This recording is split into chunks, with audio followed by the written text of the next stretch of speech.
I'm now going to solder the negative connection onto the negative side of the LED bulb. And I'm just going to make sure, first of all, again, that I'm going to be boosting the temperature of the soldering station here to 350 while I just explain what's going on.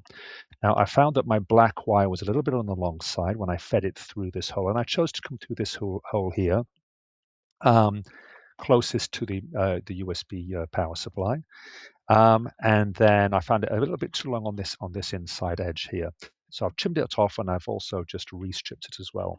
Now, what I need to do here is just pull this back a little bit here, just so that it's the right length to be attached on at this point. And I'm just going to bend that in there, bend this out as well, and basically try and make it so that the whole thing is going to be positioned beautifully so that the end of the insulation, end of the exposed wire, should I say, is just sitting or touching that little pad there that I soldered onto the LED bulb. So I'm feeling pretty good about that.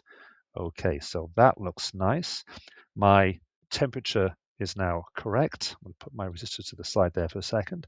Get my solder. Okay, here we go. Clean the tip of the soldering iron. Make sure I've got good access here. I'm going to just wet the tip of the soldering iron for heat transfer. And then now I'm going to literally just push down on the wire there. I may not need to add any solder. I might just add a little bit, push it down. And then all I've done is I've just basically melted the solder that was on the pad and pushed the wire into that melted solder.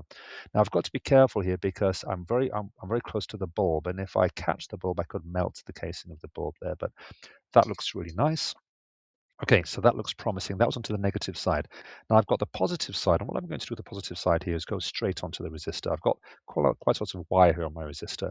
So what I should be able to do is literally just feed this through in the same way, kind of just rest the resistor on the back like this, feed this through, and just have enough of an exposed piece of wire just for that to basically, again, sit. You can see that it's a bit difficult to show you with the camera and everything that's going on here, but just sit that on the little bit of solder which I prepared earlier. I'm just going to make sure that that is sitting on there. That looks pretty good. Okay, let's just make sure that I've reset my timer for my soldering station. I'm going to clean the tip of the soldering iron, wet it with a little bit of solder, and then now in the same way, basically I'm going to push down on that resistance wire, add a little bit of solder, and I want to melt it onto the solder that I had on the pad of the LED bulb. And again, that looks great. Now I have got to be a little bit careful here now, because if I start to manipulate too much this resistor here, then I can break the solder on this side. So I'm just going to be very careful about how I manipulate this. And I think what I'm actually going to do here at this point is get a little bit of tape and just perhaps hold that down.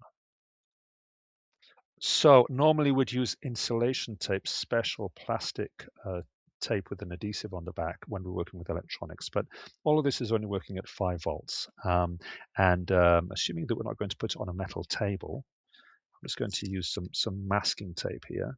Just going to get a length of masking tape and perhaps just tape that down. There's a little bit too much tape there, isn't there, really? I'll just kind of tape it down like that, and maybe just tear off the excess tape. Okay, and that's just got to hold it in position while now I am going to be manipulating the other end of the resistor, and I'm going to be soldering it onto the switch.